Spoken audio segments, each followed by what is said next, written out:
She was just a simple nanny, but when she noticed that every night the two children didn't sleep and only cried through the entire night, she decided to find out why. What she discovered was a dark secret the millionaire father was hiding, a secret that would change that house forever. Some pains can't be rocked away in someone's arms. Marcos learned that the hard way, when the 12th nanny walked out the front door with teary eyes and shredded nerves. It wasn't about incompetence. The top agencies had been hired. The most experienced women, with flawless resumes, had all come and gone. One after another, they gave up. It was as if something invisible lingered in the twins' room each night, awakening a cry that not even the most seasoned maternal instinct could soothe. The strangest part was that, during the day, the boys seemed perfectly normal, laughing, crawling, playing with their expensive toys and babbling sweet syllables. But as soon as the sun went down, chaos began. They cried as if something inside them was breaking. It wasn't hunger, nor colic, nor tiredness. Doctors had been consulted. Child psychologists, neurologists, even alternative therapists. Nothing. Everything led back to the same point. No one could explain why two healthy, well-loved babies cried as if haunted by something they couldn't name. Marcos, used to solving everything with money, found himself powerless. He barely slept, walked around with dark circles under his eyes, and carried a pain in his chest he couldn't even admit out loud. Sometimes he would stand at the door of the nursery, fists clenched, heart aching. It was hard to accept that something so small could cause so much imbalance. And deep down, he was beginning to suspect that the problem wasn't the nannies, but something much closer, something he himself didn't want to face. Because sometimes, what haunts a house starts in the soul of the one who lives there. Amid the emotional chaos and the growing pile of rejected resumes, Helena showed up like someone who had nothing to lose, and perhaps that's why she was taken seriously. She had no degree, no letters of recommendation. Her hands bore the marks of manual labor, and her voice carried the calm of someone who had seen life up close. She didn't present herself as the solution. She simply said, with disarming simplicity, "I've cared for children who cried like this. I can try." That was enough to make Marcos stop and really look at her. What caught his attention wasn't a resume, she didn't even have one, but the way she looked at the babies. Without fear, without pity, without hurry. As if she knew that the crying wasn't a problem to be solved, but a pain that needed to be welcomed. Helena didn't care about the house routine or the luxury of the nursery. She asked to meet the children, to feel the space. And in the silence of that room, still heavy with anguish, she knelt beside the crib and just stayed there. In silence. Present. Like someone who understands that sometimes, healing begins long before the first touch. Marcos watched from a distance, skeptical, but curious. It was hard to trust someone so unlike the usual hires. But there was something about her, a stillness that wasn't passive, but firm, like someone who'd already weathered storms and no longer feared the thunder. The kind of person who doesn't learn from books, but from scars. And, without realizing it, he began to wonder who this woman really was, and what else she might be able to see, that no one else had noticed. Helena didn't come in trying to fix anything. Unlike the others, she didn't reach for toys, didn't turn on lullabies, didn't rock the babies with desperate promises of comfort. She simply stayed there, eyes attentive, heart wide open.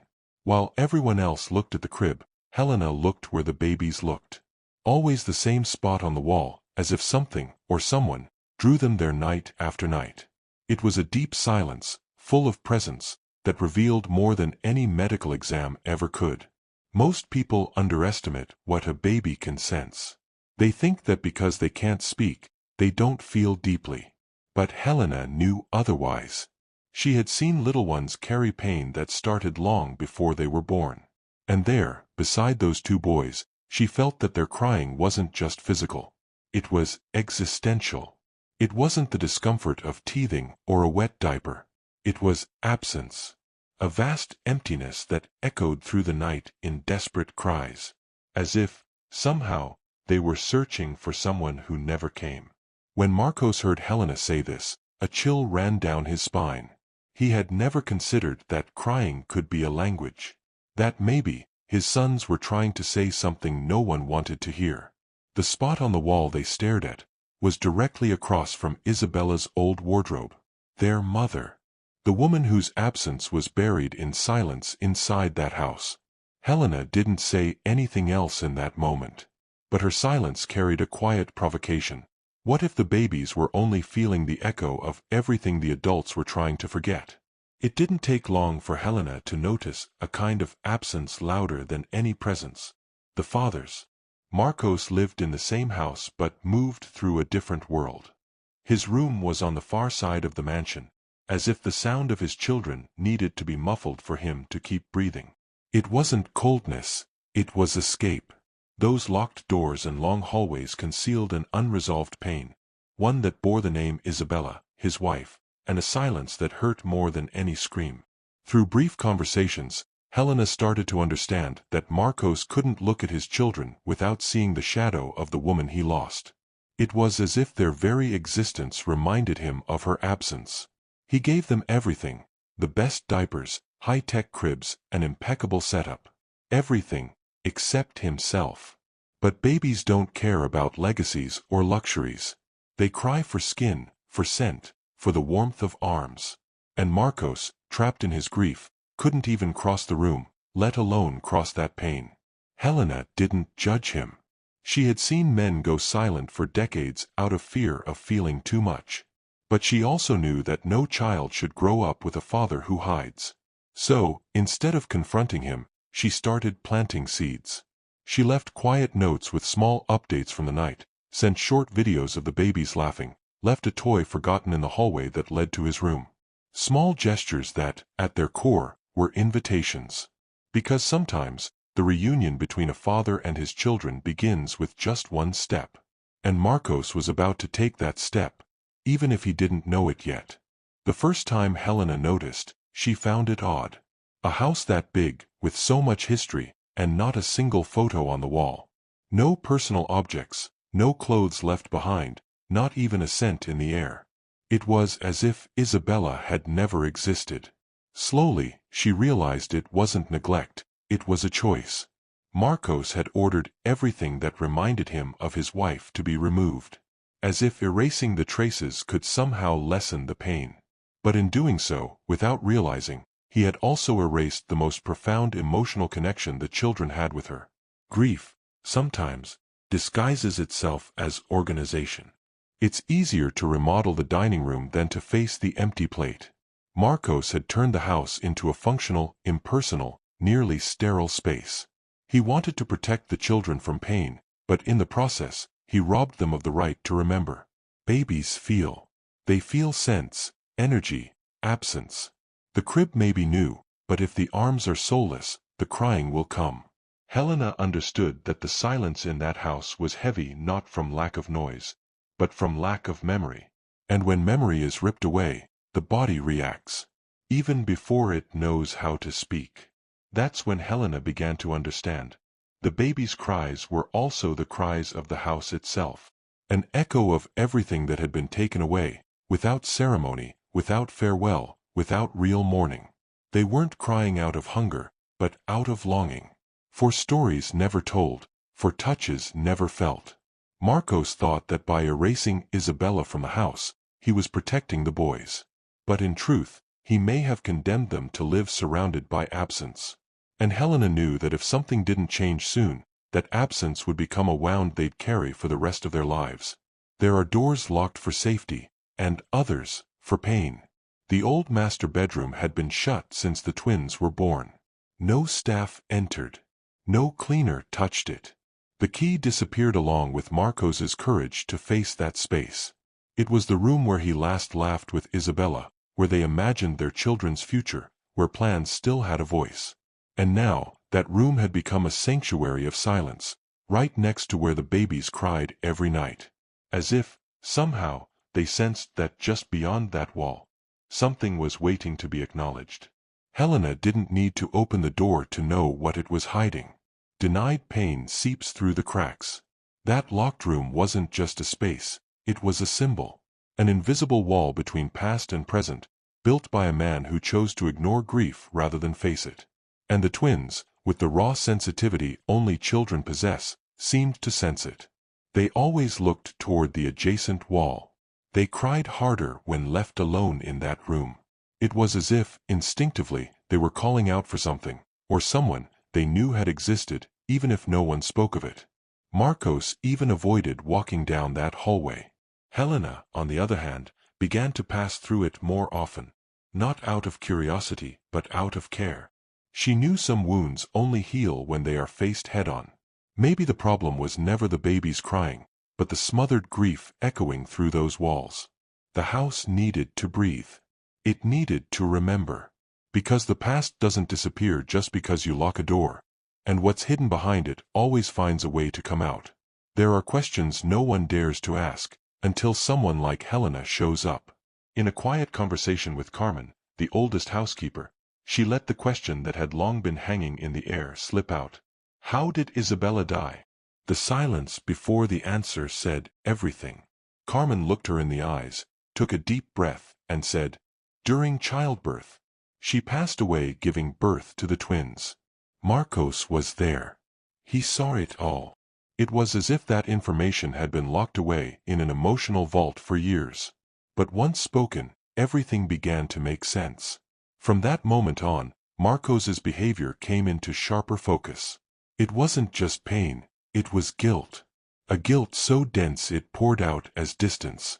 As if, when looking at his sons, he didn't just see two babies, but also the last image of the woman he loved, lying still, lifeless. Helena realized his distance wasn't coldness, but a reflection of trauma left untreated. Marcos couldn't hold his children because, to him, they didn't come alone. They came carrying Isabella's permanent absence. It's cruel how the mind can associate innocence with tragedy.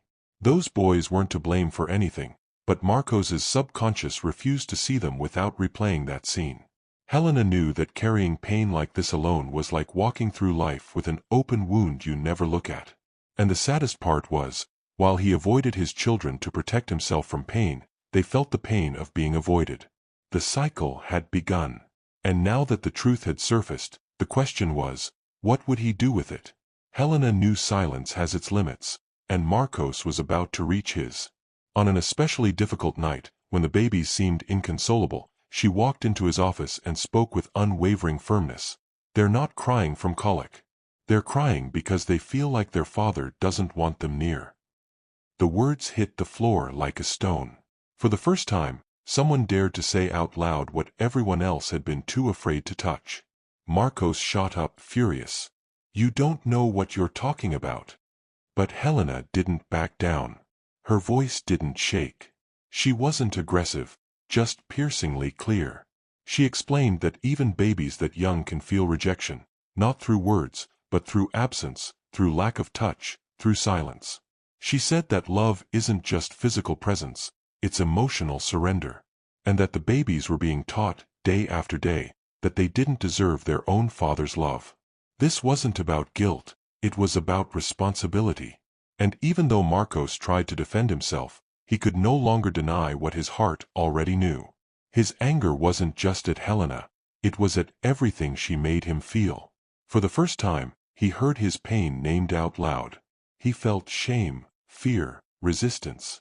But he felt. And something in him began to crack. It wasn't a full transformation. It wasn't redemption. But it was a fracture. A beginning. Because sometimes, the first thing that breaks in a man is the armor he's worn for too long to hide what hurts. And once that armor cracks, something unexpected can begin to slip in. It wasn't easy for Marcos. He stood in silence, breathing unevenly, hands trembling as they clutched the edge of the desk like it was the only thing keeping him upright. Until he murmured, almost a whisper of surrender, I blame them. Helena remained quiet. She knew that moment required more listening than words. I blame my own children, because she died so they could be born. And nothing has been the same since. The words came out raw, coated in pain. But strangely, it was the first time he allowed himself to be fully human. The guilt that had long disguised itself as distance now stood bare between them. Marcos cried like a child, not because of what his sons had done, but because of what he'd never been able to forgive in himself. The helplessness he felt in that hospital, the sound of the heart monitor flatlining, the scream he never released. And now, all of it was surfacing. Helena approached gently, like someone who knows that some wounds don't need answers, only presence. And there, in that small space of vulnerability, something in the air shifted. The strangest, or perhaps the most beautiful thing was that the babies, that very night, didn't cry like before. They still made sounds, still tossed in their cribs, but the desperation seemed to have lifted. As if, even without understanding the words, they sensed the shift. As if the invisible knot that had been choking everyone in that house was finally beginning to loosen.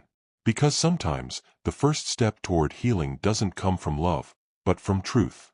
And once it's spoken, even painfully, something inside the house, and inside the people living there, begins to breathe differently.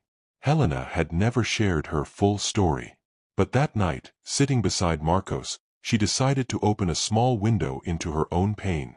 She too carried invisible scars. Her mother had died giving birth to her younger brother. For months, Helena blamed that baby for the emptiness she felt, as if his arrival had stolen the only love she had ever known. That silent guilt shaped her youth, making her strong, but also painfully cautious with emotions. It was an old wound, and now, in quiet solidarity, she shared it with Marcos. When Helena spoke, Marcos didn't just hear the words, he heard the echo of his own grief. Her story offered him a new perspective, that behind guilt and fear, there's still room for reconnection. The baby who once symbolized loss could also be a bridge toward the love that still remained, however transformed it might be. Helena explained that by accepting that truth, she had freed herself from guilt and found a way to love again without fear. It was an invitation for Marcos to see his sons with new eyes, less accusing, more human.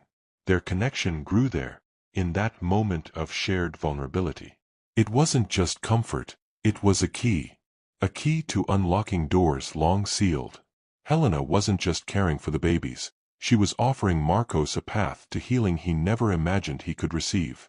And the most surprising part, it turned out that more than any nanny, that was exactly what the babies had needed to finally quiet the crying that no amount of money, medicine, or strategy could fix. Because healing sometimes comes from where you least expect it, from a heart that knows another's pain. Helena knew the next step was delicate, almost like a rite of passage for both Marcos and the babies. With patience and calm, she encouraged him to hold one of the twins in his arms, something he had avoided since their birth. Marcos hesitated, heart tight, hands trembling. But when he finally held that small, fragile body, something unexpected happened. The crying, which had once seemed endless, softened until it stopped. For a moment, silence filled the house, like a quiet blessing slowly making its way in. In Marcos's eyes, that moment might have seemed simple, but it was revolutionary. It was the first physical contact filled with love, not fear or guilt. He felt the weight of responsibility, yes, but also the warmth of hope. For months, he had avoided that closeness, as if holding his child meant touching his own pain. But now, as he breathed in his son's scent, felt the rhythm of that tiny heart, he realized the connection was possible. That silence could be more than absence, it could be the beginning of healing. The house, which for so long had been a stage for grief and anguish, breathed differently that night. It wasn't the end of the suffering, not yet, but it was a solid step in the right direction. Helena watched with a quiet smile, knowing that moment would be the first of many. Because reconnection between a father and his children doesn't happen all at once. It begins with a touch, a glance, a small gesture that says, "I'm here." And there, in that room, something finally began to shift. But the fragile spark of hope that had just begun to flicker between Marcos and his child proved more delicate than anyone imagined. As soon as the baby settled in his arms, Marcos's hands began to tremble involuntarily, as if an invisible current was pulling him back to a painful past. The memories came flooding in, the cold silence of the hospital, Isabella's pale face, the promise he couldn't keep. The pain came back in full force, paralyzing his body and soul, making it impossible to hold on to the embrace that could have marked a new beginning. The babies, so attuned to the emotions around them, immediately sensed the withdrawal. That touch, which had begun to offer comfort, turned subtly, but unmistakably, into distance. They cried again, and it wasn't just any cry. It was a wail of confusion, of rejection felt deep in their tiny bones. Marcos, unable to tame the trauma, saw his effort unravel in minutes, the weight of guilt and fear consuming him. It was an internal battle he didn't know how to win alone. Helena watched the scene with a mix of sorrow and deep understanding. She knew Marcos wasn't a villain. He was a man trapped inside his own ghosts. Trauma doesn't dissolve with a single gesture. It takes time, patience, and the courage to face it head-on. She knew the babies didn't need perfection. They needed real presence.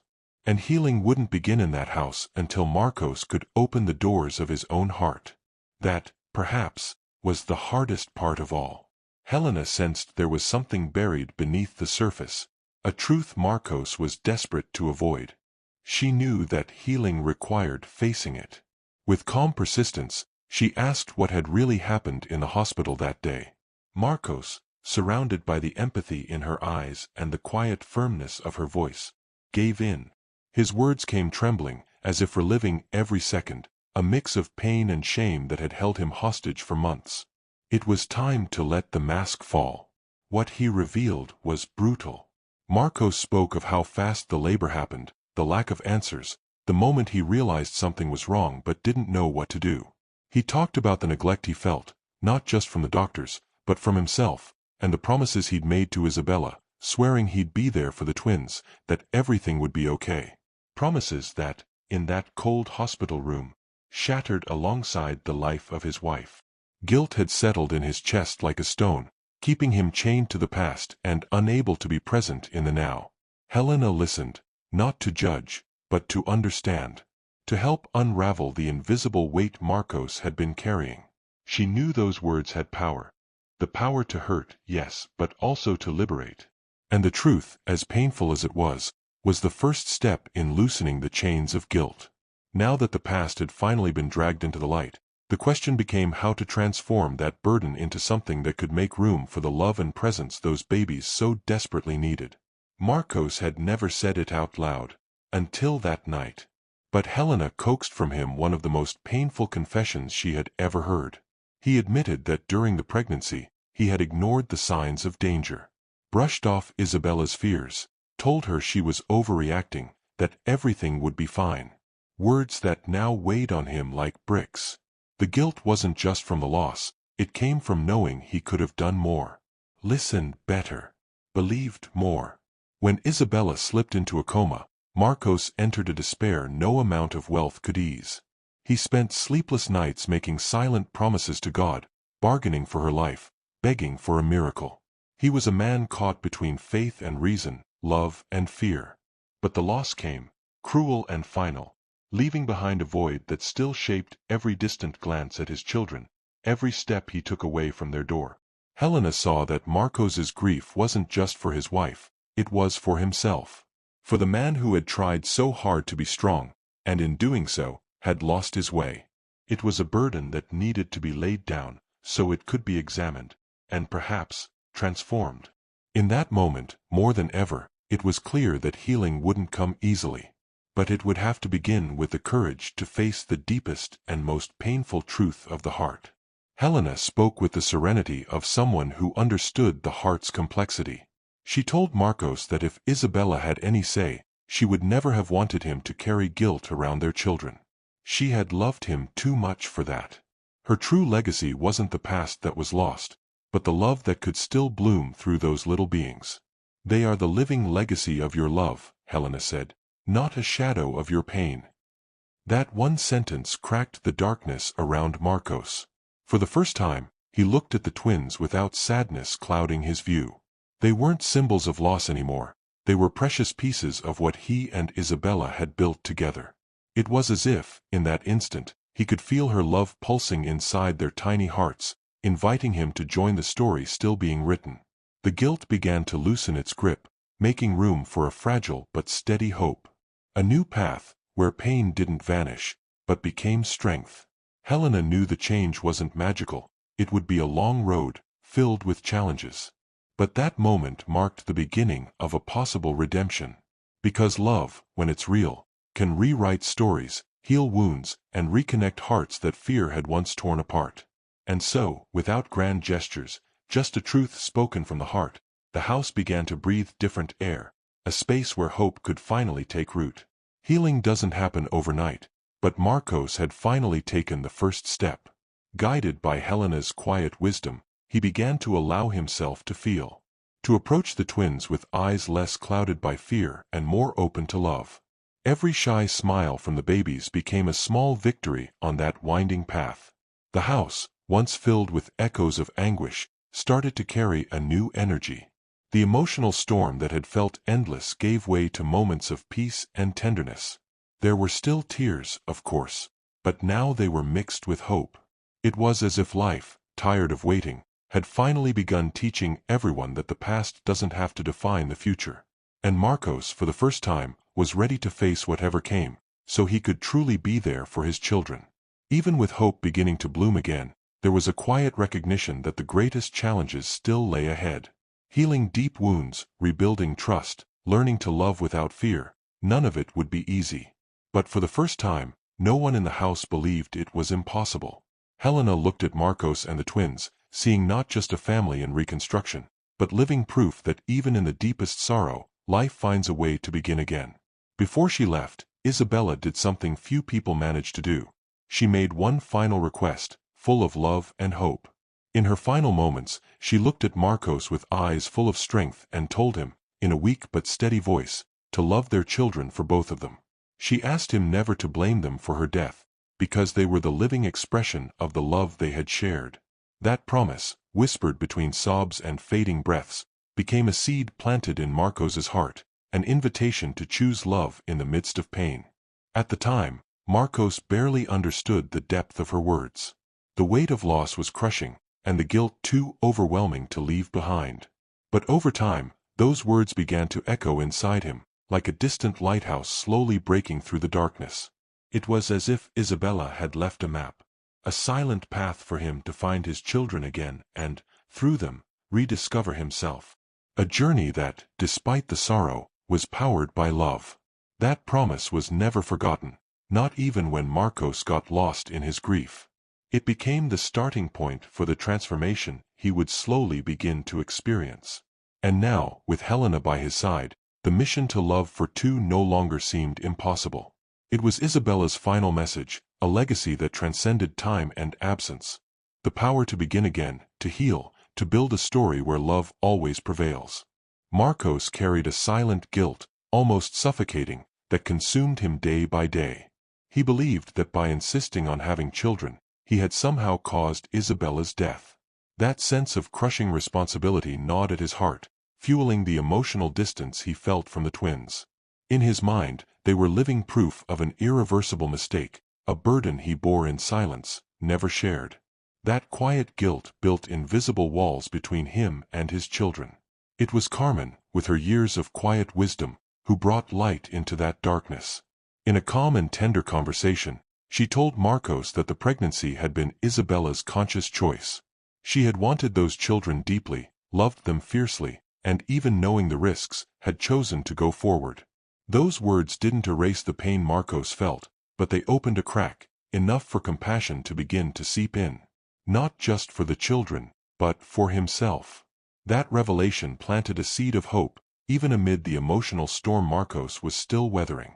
It was an invitation to begin untangling the knots of guilt and allow himself to feel love without the weight of the past. Carmen knew the path would be long, but this was an important step. Because sometimes, what seems like an unbearable burden can become a bridge to reunion, when the heart opens to truth, and the view begins to change. Then, quietly, Carmen entered the room carrying a small wooden box wrapped in white cloth.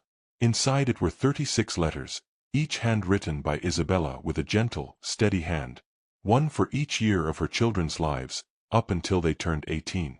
It was as if she had scattered pieces of herself through time, ensuring that even in absence, she could still guide, comfort, and love them through every stage. Each envelope marked with a date, an age, a delayed embrace. Marcos stared at the box with tear-filled eyes, unsure how to react. Carmen confessed she had kept those letters all this time, waiting for the moment when Marcos would be ready to grasp the magnitude of Isabella's love. They weren't just words on paper, they were goodbyes wrapped in tenderness, advice soaked in longing, messages from a mother who refused to vanish entirely from her children's lives. An emotional testament that spoke louder than any material inheritance. The impact of those letters reached far beyond the paper. They became an invisible thread slowly stitching together the bond between Marcos and his sons. Because in reading Isabella's words, he wasn't just reconnecting with the woman he loved.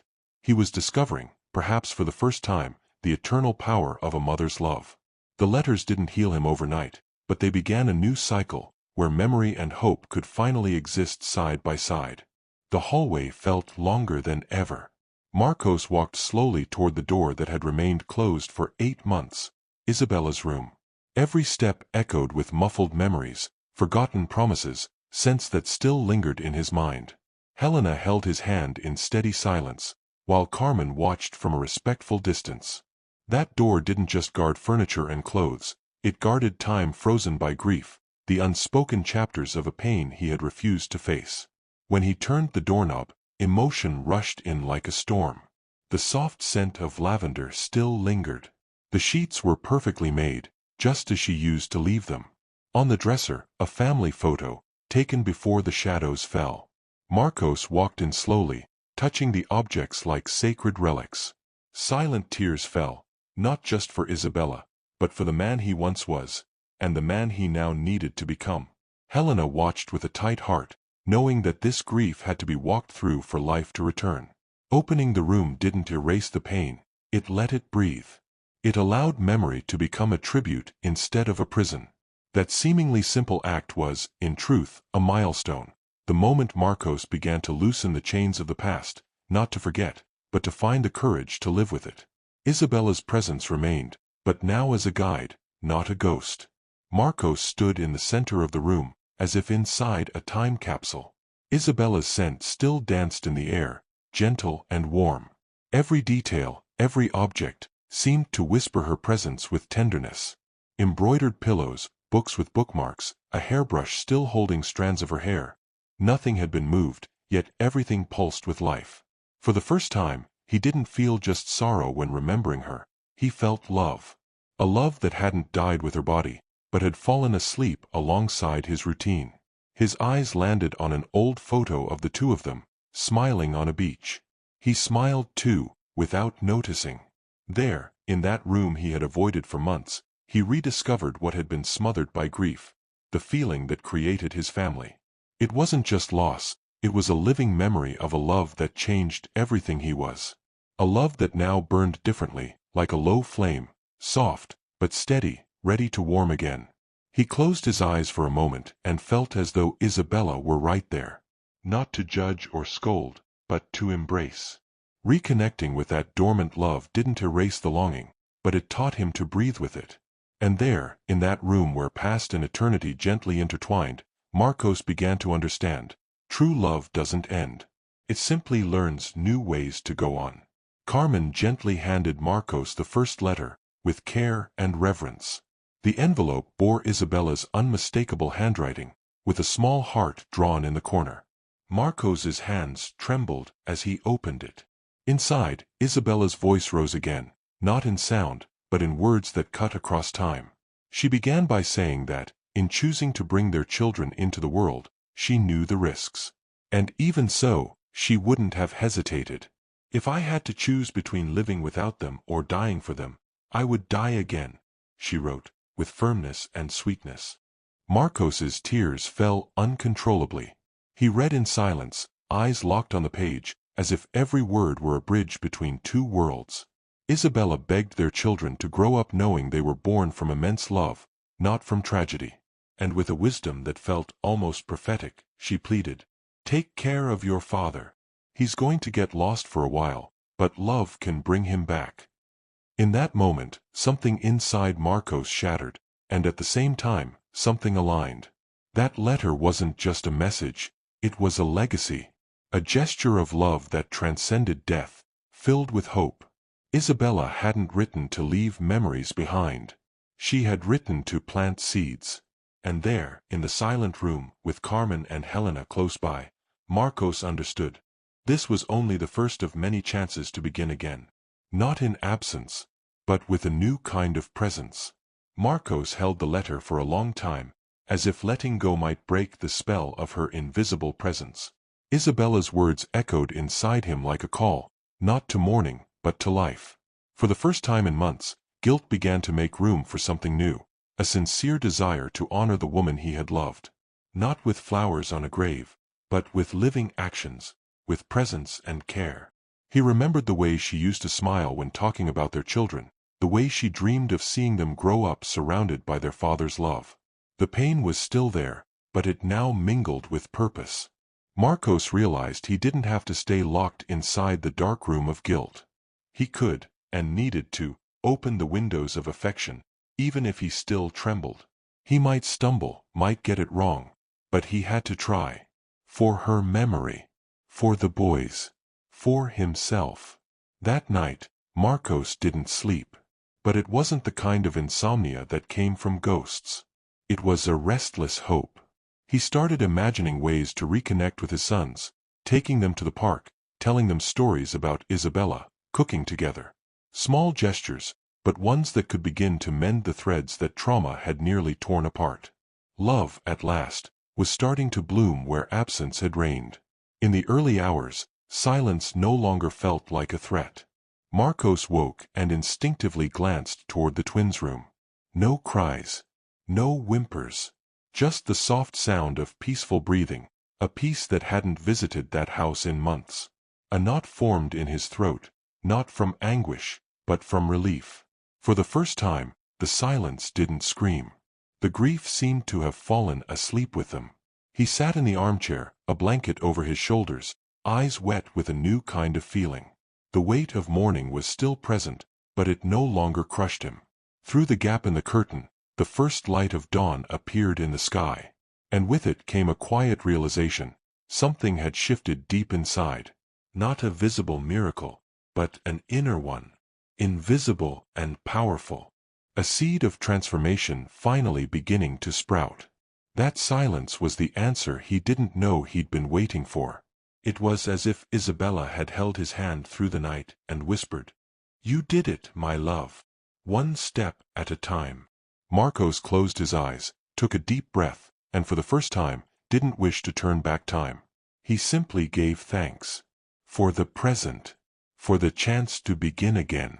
And for that silence full of life, where only sorrow had once lived. One quiet afternoon, while the twins played in the backyard, Helena sat with Marcos in the shade of a tree. There was something in her eyes she had carried for a long time, something that now needed to be said. In a low voice, almost like whispering a memory, she revealed, "I know what Pedro and Paulo are feeling, because I also grew up with a father who was physically present but emotionally gone." Marcos looked at her, surprised. He had never imagined that behind Helena's calm presence were wounds just as deep. She spoke of a childhood marked by silence, forgotten birthdays, and the ache of never being truly seen. She said that pain had followed her for years, shaping her fears and choices. But now, watching the boys struggle with their father's absence, she felt a calling, almost a mission, to make sure they didn't carry the same burden she had. "You still have time, Marcos," she said, with firmness and compassion. "They still wait for you. They still need you." Her words didn't come as a reprimand, but as salvation. For the first time, Marcos didn't just see a devoted caregiver. He saw a wounded soul who, by transforming her pain into empathy, was building a bridge for him to become a whole father. The house was quiet that morning, except for the gentle sounds coming from the crib. Marcos approached slowly, as if still asking grief for permission. Pedro looked up at him with wide, curious eyes, and in that instant, something inside Marcos cracked open. Not from pain, but from possibility. His hands trembled as he crouched down and gently touched his son's face. It was a simple gesture, almost shy, but filled with unspeakable meaning. The baby smiled. A pure, disarmed smile, as if saying, "I see you, Dad." Marcos swallowed his tears. He no longer saw Isabella's face in the boys. He saw the future. The hope she had left behind, alive and pulsing right in front of him. He wrapped his arms around the tiny body and brought it to his chest. The warmth, the scent, the light weight of his child resting against his broken heart, everything said, "You can still begin again." And in that embrace, Marcos understood. The boys were not a reminder of what he had lost. They were the continuation of a love that had never died. Marcos still felt unsure, holding the babies in his arms. But that afternoon, as he gently rocked the hammock and hummed a lullaby Isabella used to sing, something shifted. Pedro slept soundly, while Paulo, still awake, watched his father intently, as if trying to decipher him. Marcos paused, looked into his son's eyes, and, with a shaky voice, spoke for the first time. "Son." The word hung in the air, echoing between them like a key unlocking sacred space. And then it happened. Paulo smiled. A smile full of innocence, as if his little heart understood that the sound, the gesture, was love in its purest form. Marcos felt warmth spread through his chest, not from pain, but from belonging. It was as if the boy had said, "I know you now, Dad." It was just a smile. But for Marcos, it was like crossing an invisible bridge between guilt and reunion. For the first time, he realized he didn't need to be perfect, just present. And in that instant, he knew the bond was beginning to mend, not through words, but through small, everyday miracles. The baby's cries filled the house again, just like so many nights before. But this time, instead of panicking or calling Helena, Marcos took a deep breath, picked up the twins, and sat down in the armchair in their room. For a moment, he closed his eyes and searched his memory for that soft sound he had heard so many times from Isabella's lips. And then, almost like a whisper rising from deep within, he began to sing. It was the same lullaby she used to hum during her pregnancy, lying with her hands on her belly, smiling. A sweet, simple tune, but heavy with love. Slowly, the twins began to settle. Pedro rested his cheek on his father's shoulder, and Paulo gripped his finger tightly. The crying faded, replaced by silence, but not an empty one. A peaceful one. Marcos wept softly, not from grief, but from something else entirely. He cried because, somehow, he felt Isabella was there with them. Because he realized that his voice, too, could comfort, cradle, protect. In that moment, he wasn't just a man trying to be a father. He was a father. And the boys knew it, not through words, but through sound, warmth, and the love overflowing from that lullaby. On the porch, with Pedro in his arms and Paulo asleep in the crib beside him, Marcos watched the evening sky. The longing for Isabella still lived inside him, but it had changed form. It was no longer a pain that paralyzed. It had become a tender presence, almost sweet. He understood now. Isabella hadn't completely left. She remained, in the details, in the boy's features, in the gestures he was now learning to repeat. That was when he decided. His children would know their mother. Not just through photos or her absence, but through the stories he would tell. Stories of a brave, generous woman, who laughed loudly until the end, who danced clumsily around the living room, who spoke to her belly as if the babies already understood everything. Marcos made a silent promise right then. Isabella would live on through him, not as a shadow, but as light. In the days that followed, every diaper change became a moment of memory. Each bath came with a little story. "Did you know your mom used to say you too would be as mischievous as me?" he'd say, smiling. The boys probably didn't understand the words yet, but they recognized the tone. It was the sound of love, and of longing that had finally turned into care. In the quiet of the living room, with the twins asleep on the couch, Marcos ran his hands over his tired face. Helena noticed his distant gaze and sat beside him. After a long sigh, he confessed, "I always wanted to be a father, but now that I am, I'm scared. Scared of failing, of not being enough, of disappointing them like my father disappointed me." His eyes filled with tears held back for months. Helena squeezed his hand firmly. "Marcos, everyone makes mistakes. But there's one thing that hurts more than mistakes. Absence. You're here. You're trying. That already makes you a better father than many who exist only on paper." Her words entered his heart like a bomb. He didn't need to be perfect. He needed to be present, willing, humble enough to learn. Marcos looked at his sleeping sons, his throat tightening. Maybe he would fail. Maybe he'd stumble. But now he understood that to truly love meant allowing himself to be vulnerable. He didn't have to be a hero, just a father. And slowly, between errors and efforts, he could become the father Isabella had believed he could be. In the sunlit living room, Pedro, with wide, curious eyes, stretched out his arms toward his father. A simple gesture, yet full of meaning. Marcos hesitated for a second, as if still unsure he was worthy, but then leaned in and gently scooped his son into his arms. For the first time, the embrace wasn't out of duty, it was out of desire. Out of love. Pedro's little body nestled against Marcos's chest, as if it had always belonged there. He felt the warmth, the weight, the steady breath of his son. And something inside him released.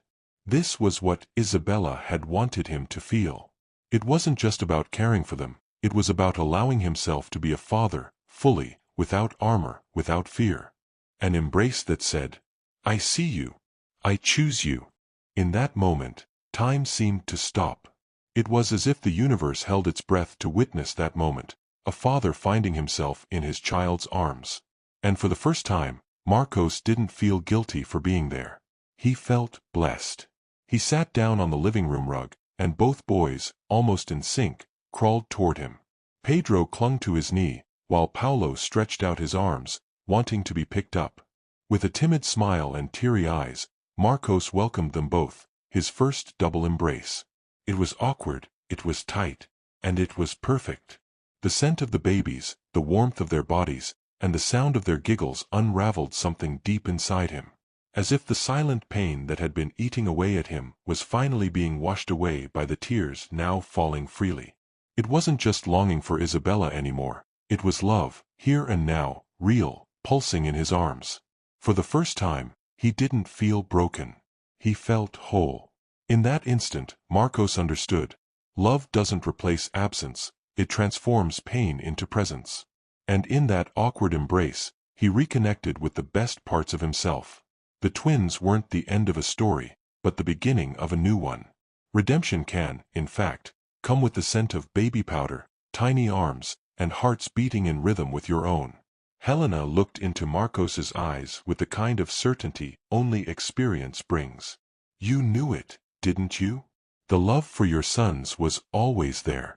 It never disappeared, it was just hidden beneath all the pain and fear, she said softly. It was as if her words illuminated a path he hadn't seen before, a subtle light expanding inside his chest. Marcos took a deep breath, feeling the weight of that truth pulsing through him. Love doesn't appear out of nowhere. It's not something you suddenly discover. It's there, even when you can't see it. Pain works like a fog that clouds the horizon, but behind it, the essence of love remains intact, waiting for the right moment to bloom. It's a silent, delicate process, but it's unstoppable. Helena smiled, encouraging him to trust the process, to trust his own heart. Don't rush it.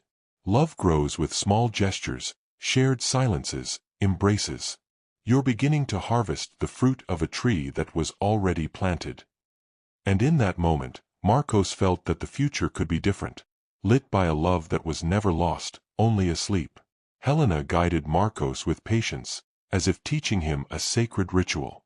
Preparing a bottle seemed simple, but for him, it was a moment of connection that required care and love. She showed him the right temperature, how to hold the bottle to avoid choking, and with every step, Marcos felt he wasn't just feeding his children, he was nurturing an invisible bond that grew quietly between them. Holding the babies and burping them also became moments of learning and discovery. Marcos realized that every little action, no matter how simple, held enormous meaning for the boys. The comfort they felt when rocked in his arms, the way their eyes locked onto his, all of it became bricks in the foundation of the fatherhood he so deeply desired. The insecurity still came and went, but love guided his every step. Helena reminded him often, "You don't have to be perfect, just present." That became Marcos's mantra. He knew the path of fatherhood would be paved with both missteps and triumphs, but every moment, every attempt, was a victory. This journey wasn't just about caring for the boys. It was also about caring for himself, as a man, a husband, and now, a father. Isabella may no longer be physically present, but her love still pulses through every corner of that house. The letters she wrote became treasures kept by Marcos, Helena, and Carmen. Fragments of her soul that, even in silence, speak volumes to the boys. They are words that transcend time and space, making their mother live in every hug, in every laugh, even in every sleepless night. The stories Marcos tells the twins are like threads stitching the past to the present. He speaks of Isabella's courage, joy, and tenderness, helping her become more than a distant memory. In the lullabies, his voice echoes hers, cradling the boys with the same security she would have offered if she were there. And somehow, Isabella never really left. That invisible, constant presence became an anchor for the whole family. A love that transcended absence, one that gently guided the little one's first steps and inspired Marcos to keep growing into fatherhood. The mother who lived in memories had become the quiet heart that held the family together, even through the storms. Night fell softly over the mansion, bringing with it a silence that felt almost unfamiliar. Marcos, his arms tired but steady, laid the twins gently in their cribs, for the first time without fear or hurry. The nursery, bathed in a soft light, seemed to welcome the promise of a new chapter. He let out a long breath, the weight of months of restlessness beginning to lift. Instead of retreating to another room, Marcos chose to sleep next door, a simple decision, but one filled with meaning. For the first time, he wasn't fleeing from the presence of his children. He was allowing himself to be near them, even in rest. The synchronized rhythm of their breathing filled the space, a soft lullaby that seemed to wrap the entire house in peace.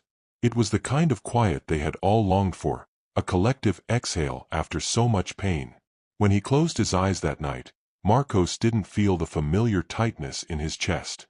He felt something different. Hope. A quiet beginning. But real.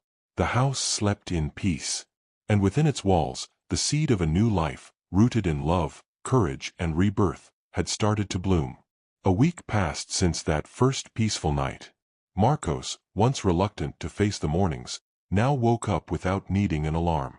It wasn't obligation. It was desire. A new impulse, surprising even to him, to be present, to participate. The soft murmurs from the nursery no longer brought anxiety, but instead a quiet smile tugging at the corner of his lips. With calm, deliberate steps, he prepared bottles, adjusted blankets, and whispered gentle words. The routine, once a burden, had become a form of affection. The house, once dark, silent, cold, now hummed at a different frequency. Life echoed through the hallways. The scent of coffee mingled with soft laughter and the babbling of babies. Isabella's absence was still felt, but tenderly now, no longer with despair. Marcos realized he wasn't just caring for his sons, he was being cared for by the love that lived in every small gesture. He thought he was losing himself, but in truth, he was being found. And it all began with something as simple as saying, "Good morning," with a full heart. That morning, Marcos dressed the twins with care. He chose simple clothes, but beautiful ones. He packed their bags with bottles, diapers, soft cloths, with a precision and affection he didn't know he had. Looking at himself in the mirror, both boys in his arms, he saw a father. Whole, present, ready. The old fear of seeming weak in front of his colleagues had vanished. In its place, pride. When he walked into the office, silence fell. All eyes turned to him, and to the two babies in the stroller. Some smiled. Others looked surprised. But Marcos walked steadily, like a man who knew he was doing the right thing. He was the same man as before, but with a new light in his eyes. He introduced the twins as if he were presenting life's greatest trophy, not of success, but of meaning. He sat down at the meeting table with the babies at his side. When one of them began to cry, he didn't flinch. He picked him up, soothed him gently, and kept speaking, naturally, with ease. This was what he wanted to show. Being a father didn't make him less of a man, less professional, or less capable. It made him more whole, more human.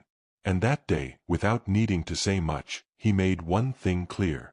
The world would now know who he really was. Helena wrapped her hands around a warm cup of tea, trying to calm her heart as she listened to Carmen. The older woman's voice came soft, measured, like someone who's reliving each moment with care, so nothing breaks inside her. "It all happened so fast, my dear," she began. "That night, Isabella's condition worsened without warning. High fever, chills, rapid breathing. Her body, already exhausted, could no longer hold on. The doctors rushed in. They tried everything. But the diagnosis was cruel. Sepsis. She tried to stay, for the boys." The pain choked Carmen's words. Her face now wet with silent tears. The hospital turned into an endless corridor of tension and helplessness. Helena squeezed her hand, tightly. The image of Isabella smiling on the balcony with her sons in her arms clashed violently with the vision of her frail body lying in that hospital bed. There were things Carmen had never spoken aloud, until that day. But now it was time. Because Isabella's story couldn't disappear into silence. It had to be remembered, told, kept alive. The hallway felt longer than ever. Marcos walked like his feet were made of lead. When the doctors called him in, they didn't have to speak.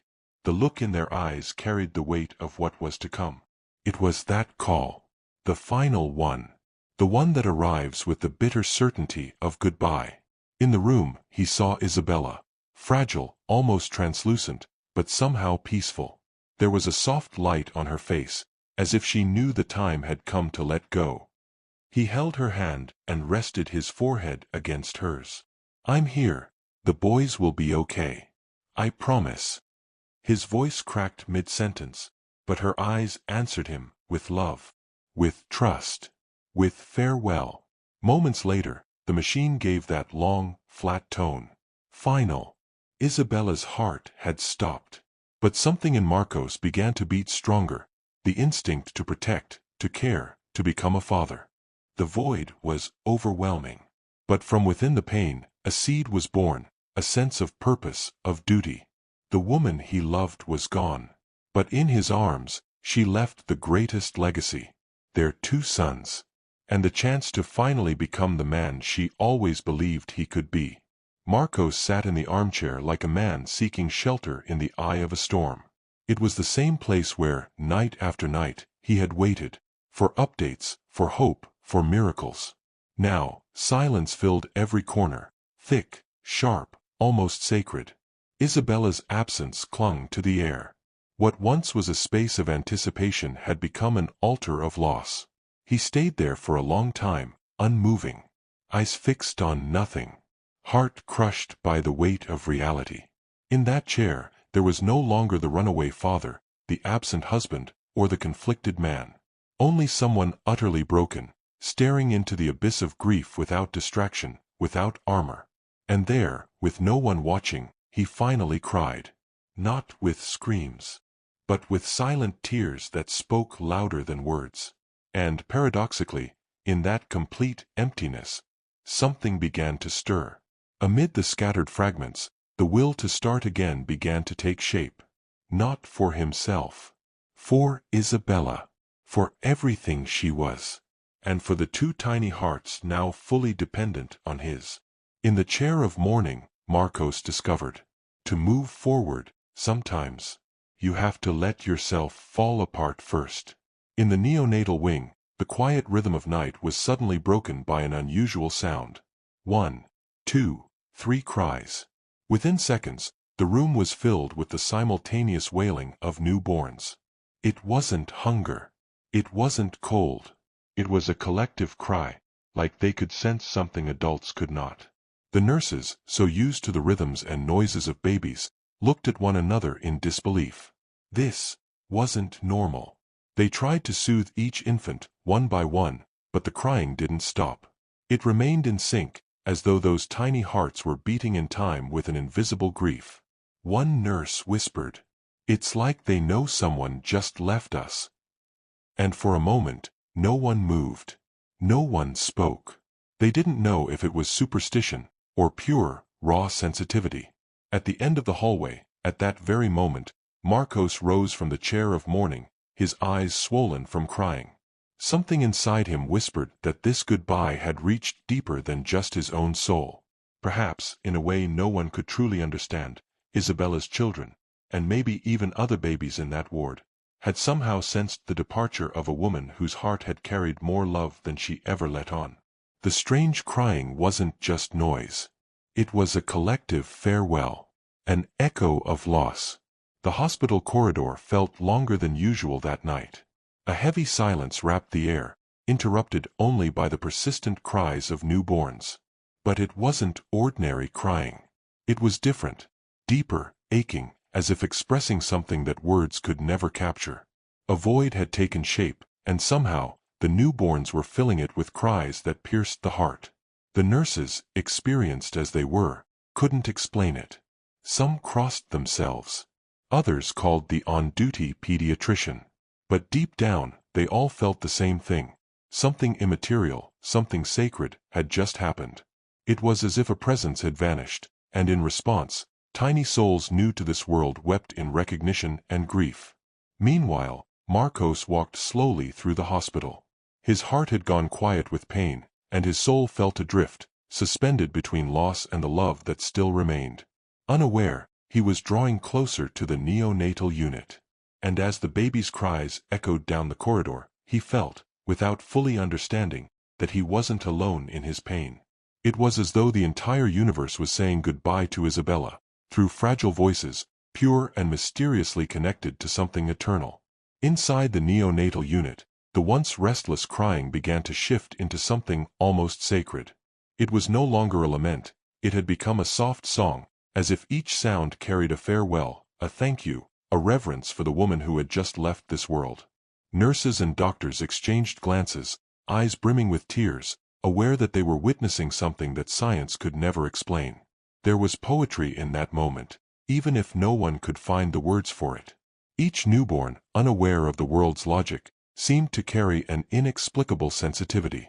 It was as if their tiny souls had felt the sudden absence of someone who, from afar, had left a mark on the universe.